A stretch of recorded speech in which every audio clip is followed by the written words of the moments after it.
जय हिंद बच्चों। Target social science में आज के सेशन में हम लोग बात करने वाले हैं ज्योग्राफी यानी भूगोल के चैप्टर 2 और चैप्टर 3 के महत्वपूर्ण ऑब्जेक्टिव क्वेश्चंस की।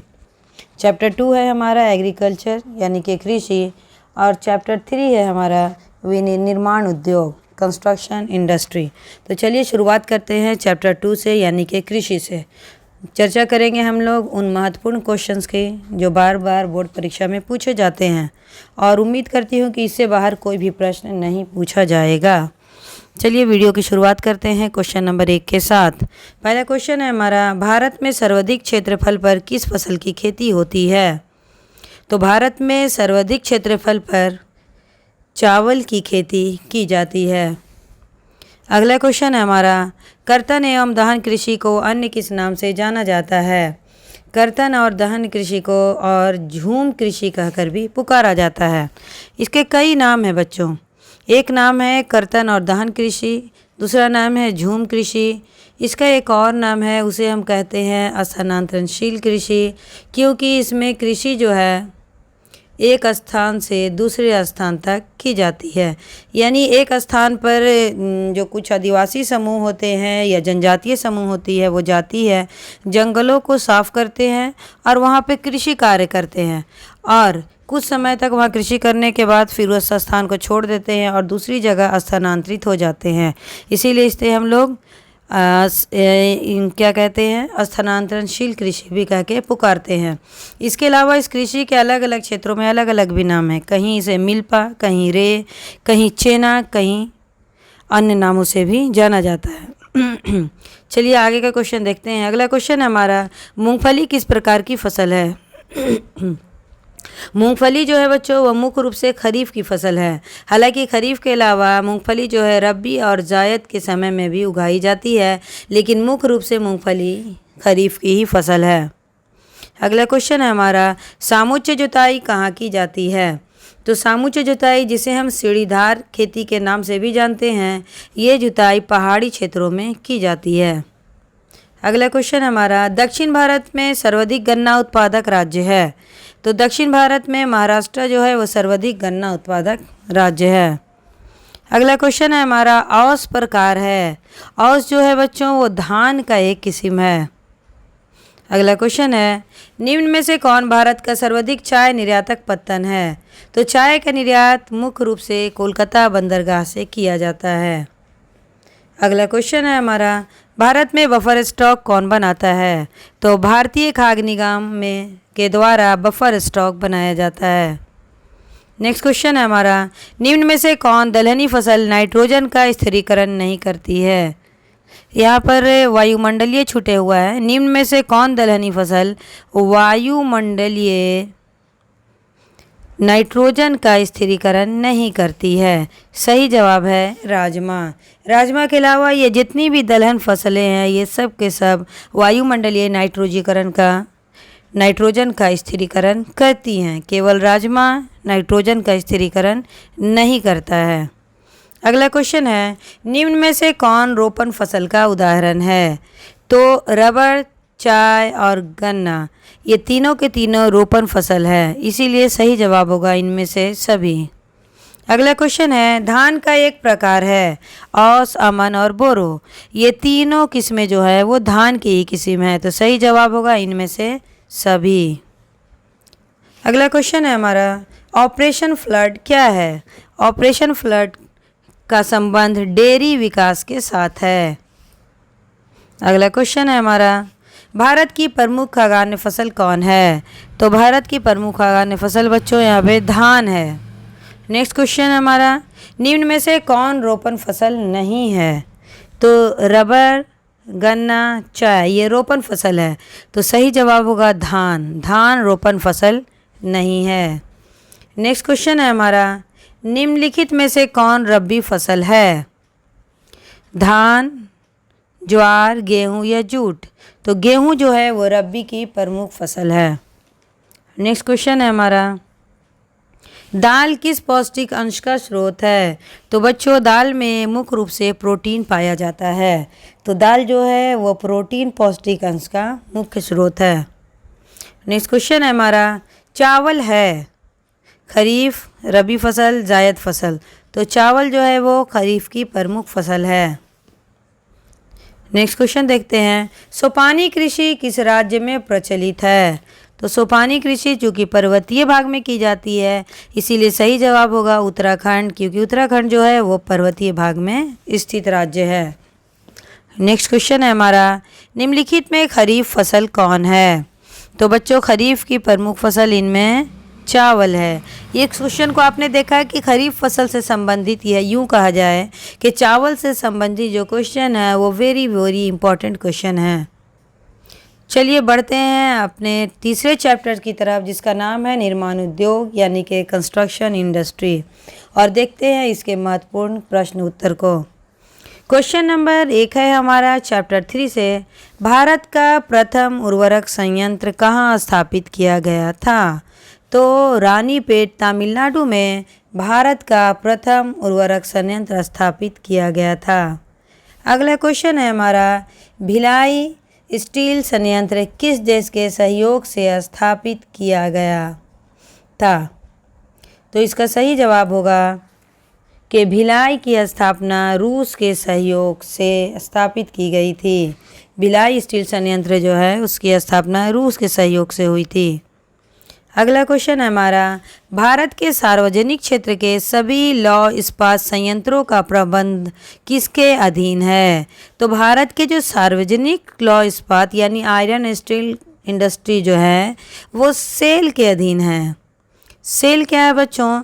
तो सेल का मतलब होता है, S4 होता है steel, A for authority, I for India और L फॉर लिमिटेड।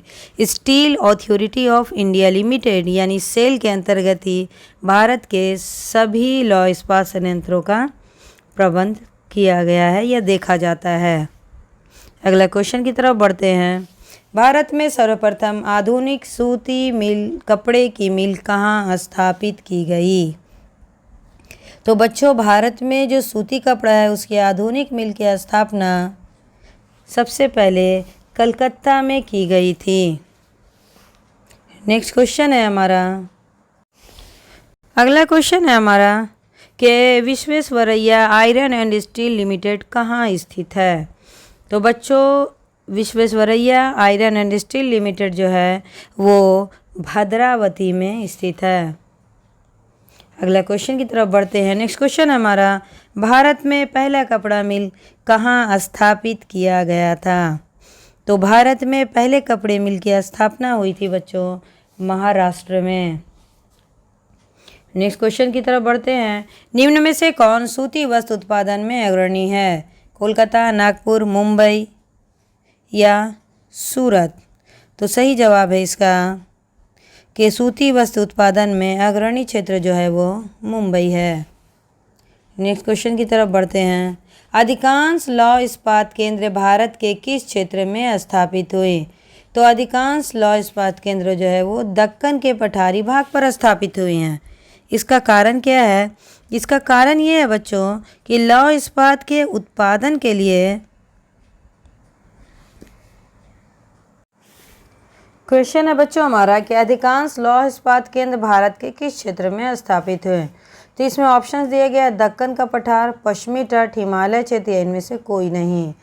एक ये जो क्वेश्चंस दिया गया है इसमें ऑप्शंस काफ़ी कन्फ्यूज़न वाला है, क्योंकि भारत में जो जितने भी लौह इस्पात केंद्र हैं वो मुख्य रूप से पठारी भाग पर ही स्थित हैं। तो इसका सही जवाब होना चाहिए इनमें से कोई नहीं, सिर्फ दक्कन का पठार नहीं, सही जवाब होना चाहिए भारत का प्रायद्वीपीय पठार, क्योंकि लौह इस्पात उत्पादन के लिए जो कच्चा माल होता है, आधारभूत कच्चा माल, जैसे लौह अयस्क और साथ में उसे चाहिए मैग्नीज, क्योंकि इस लोहे को इस्पात बनाने के लिए यानी कि आयरन को स्टील बनाने के लिए उसमें लोहे के साथ मैग्नीज मिलाया जाता है, और ये आधारभूत कच्चा माल जो है वो मुख्य रूप से पठारी भाग में मिलते हैं। इसलिए भारत के सबसे ज़्यादा लौह इस्पात केंद्र भारत के पठारी भाग में स्थित हैं। तो इसका ऑप्शन होगा इनमें से कोई नहीं। अगला क्वेश्चन है हमारा, हुगली औद्योगिक प्रदेश का केंद्र है। तो हुगली जो है वो कौन सा औद्योगिक प्रदेश का? तो हुगली औद्योगिक प्रदेश का केंद्र क्या है? कोलकाता और हावड़ा। कोलकाता और हावड़ा जो है वो हुगली औद्योगिक प्रदेश का केंद्र है। नेक्स्ट क्वेश्चन है हमारा, भारत का पहला सीमेंट संयंत्र कहाँ लगाया गया। सवाल क्या है बच्चों कि भारत का पहला सीमेंट संयंत्र कहाँ लगाया गया। इसका सही जवाब है कि चेन्नई में। अगला क्वेश्चन है हमारा, भारत का बर्मिंघम किस शहर को कहा जाता है। तो भारत का बर्मिंघम जो है वो कहा जाता है जमशेदपुर को। जमशेदपुर जहाँ पर स्थित है टेल्को और टिस्को का कारखाना। TELCO Tata engineering locomotive company और TISCO Tata iron and steel company, ये दोनों कारखाने बोकारो जमशेदपुर शहर में स्थित हैं, जिन्हें टाटा नगर भी कहते हैं। तो इसे ही बर्मिंघम कह के पुकारा जाता है। नेक्स्ट क्वेश्चन है हमारा, बोकारो स्टील संयंत्र किस पंचवर्षीय योजना में बना। इसका सही जवाब है कि तीसरी पंचवर्षीय योजना में बोकारो स्टील संयंत्र की स्थापना की गई। नेक्स्ट क्वेश्चन है, निम्न में से कौन उद्योग कृषि आधारित नहीं है। तो चीनी, जूट और सूती वस्त्र, ये तीनों क्या हैं, कृषि आधारित हैं। तो सही जवाब होगा सीमेंट उद्योग। सीमेंट उद्योग कृषि आधारित उद्योग नहीं है, बल्कि एक खनिज धात्विक खनिज आधारित उद्योग है। नेक्स्ट क्वेश्चन है हमारा, विश्व की प्रथम पेपर मिल की स्थापना हुई। तो ये विश्व से सवाल प्रश्न पूछा गया है कि विश्व का प्रथम पेपर मिल की स्थापना कहाँ। इसका सही जवाब है जर्मनी में। विश्व के प्रथम पेपर मिल की स्थापना जर्मनी में हुई थी। अगला क्वेश्चन है हमारा, सिलिकॉन शहर के नाम से कौन प्रसिद्ध है। बहुत इंपॉर्टेंट क्वेश्चन है बच्चों ये कि सिलिकॉन शहर के नाम से कौन प्रसिद्ध है। सही जवाब होगा बेंगलुरु। अगला क्वेश्चन है हमारा, सिंदरी किस उद्योग के लिए जाना जाता है। तो सिंदरी जो है वो उर्वरक उद्योग के लिए जाना जाता है। अगला क्वेश्चन है हमारा कि बोकारो इस्पात संयंत्र किस देश के सहयोग से स्थापित किया गया। बोकारो इस्पात संयंत्र किस देश के सहयोग से स्थापित किया गया। सही जवाब है रूस। रूस के सहयोग से बोकारो इस्पात संयंत्र की स्थापना की गई है। अगला क्वेश्चन है हमारा, निम्नलिखित उद्योगों में से कौन सार्वजनिक क्षेत्र से संबंधित है। जेके सीमेंट उद्योग, टाटा लौह इस्पात, बोकारो लौह इस्पात, रेमंड वस्त्र उद्योग। तो देखो बच्चों, ये जेके सीमेंट उद्योग, टाटा और रेमंड, ये सब क्या है, ये सार्वजनिक क्षेत्र के नहीं हैं, बल्कि ये प्राइवेट सेक्टर के हैं। सिर्फ बोकारो स्टील उद्योग जो है वो सार्वजनिक क्षेत्र का यानी सरकार के द्वारा स्थापित किया गया एक लौह इस्पात उद्योग है। सही जवाब होगा बोकारो लौह इस्पात उद्योग। नेक्स्ट क्वेश्चन है हमारा, राउरकेला लौह इस्पात उद्योग है। उड़ीसा, मध्य प्रदेश, झारखंड या पश्चिम बंगाल में। सही जवाब होगा उड़ीसा में। राउरकेला जो है वो उड़ीसा में स्थित है। नेक्स्ट क्वेश्चन है, नेपानगर प्रसिद्ध है। तो नेपानगर क्यों प्रसिद्ध है बच्चों। नेपानगर जो है वो प्रसिद्ध है अखबारी कागज के लिए। नेक्स्ट क्वेश्चन है हमारा, निम्नलिखित में कौन छोटे पैमाने का उद्योग है। तो इसमें चीनी उद्योग, कागज उद्योग, विद्युत उपकरण उद्योग, ये क्या है, ये बड़े उद्योग है। लेकिन खिलौना उद्योग जो है वो क्या है, छोटे पैमाने का है, स्मॉल स्केल इंडस्ट्री है। नेक्स्ट क्वेश्चन है हमारा, निम्न में से कौन उपभोक्ता उद्योग है। देखते हैं नेक्स्ट क्वेश्चन अपना कि निम्न में से कौन उपभोक्ता उद्योग है। तो इसका सही जवाब होगा चीनी। चीनी जो है वो एक उपभोक्ता उद्योग है। नेक्स्ट क्वेश्चन की तरफ बढ़ते हैं, निम्नलिखित में कौन उद्योग कृषि आधारित उद्योग नहीं है। तो जो कृषि आधारित उद्योग इसमें नहीं है वो है हमारा सीमेंट उद्योग, क्योंकि सूती वस्त्र का कच्चा माल कपास है, चीनी का कच्चा माल गन्ना है और जूट उद्योग का कच्चा माल जूट है। तो ये तीनों कृषि आधारित उद्योग है, लेकिन सीमेंट उद्योग का कच्चा माल चूना पत्थर होता है, इसलिए सीमेंट उद्योग जो है वो कृषि आधारित उद्योग नहीं है। नेक्स्ट क्वेश्चन देखते हैं हम, Tata iron and steel company की स्थापना कब की गई थी? इसका सही जवाब होगा 1907 ईस्वी में। नेक्स्ट क्वेश्चन है हमारा, निम्नलिखित में कौन सा उद्योग चूना पत्थर को कच्चे माल के रूप में प्रयोग करता है? तो चूना पत्थर का इस्तेमाल सीमेंट उद्योग में किया जाता है। नेक्स्ट क्वेश्चन है हमारा, सीमेंट उद्योग का सबसे प्रमुख कच्चा माल क्या है? सही जवाब होगा चूना पत्थर। आपने जब क्वेश्चंस देखा तो इसमें एक बात समझ में आई होगी कि सीमेंट उद्योग के जो क्वेश्चंस हैं वो VVI क्वेश्चन है। तो आपको याद रखना है कि सीमेंट उद्योग जो है वो कृषि आधारित उद्योग नहीं है और सीमेंट उद्योग का प्रमुख कच्चा माल चूना पत्थर है और साथ में मैग्नीज का भी इस्तेमाल होता है, लेकिन चूना पत्थर जो है इसका प्रमुख कच्चा माल है और ये क्वेश्चन बार बार रिपीट करके पूछा जाता है। तो बच्चों भूगोल का चैप्टर 2 और चैप्टर 3 कंप्लीट हो गया है। चैप्टर 1 का वीडियो हमने पहले ही अपलोड कर दिया है, साथ ही आपदा प्रबंधन का कंप्लीट वीडियो भी अपलोड किया जा चुका है। अब जो बचे हुए चैप्टर हैं चैप्टर 4 और चैप्टर 5 उसे मैं एक साथ जल्दी अपलोड कर दूंगी। तो मिलते हैं फिर नेक्स्ट वीडियो में, तब तक के लिए जय हिंद जय